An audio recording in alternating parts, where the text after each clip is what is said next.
বিসমিল্লাহির রহমানির রহিম। শহীদ জিয়া অমর হোক, খালেদা জিয়া জিন্দাবাদ। আপনারা জানেন দেশ এখন অচল পর্যায়ে রয়েছে।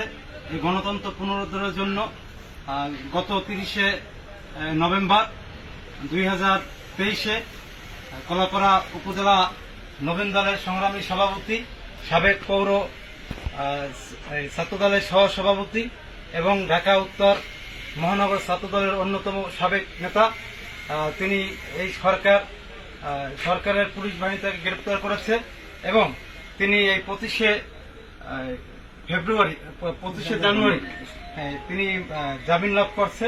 এবং আমরা জানি যে তার জামিনকে কেন্দ্র করে আমাদের মধ্যে উৎসবমুখর পরিবেশ তৈরি হয়েছে এবং ধানখালীর বিএনপির আপামর জনসাধারণ আজকে তাকে ফুল দিয়ে বরণ করেছে।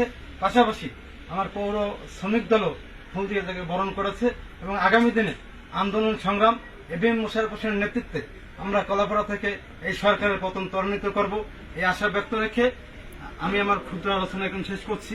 শহীদ জিয়া অমর হোক, খালেদা জিয়া জিন্দাবাদ, এবিএম মোশাররফ হোসেন জিন্দাবাদ। আসসালামু আলাইকুম।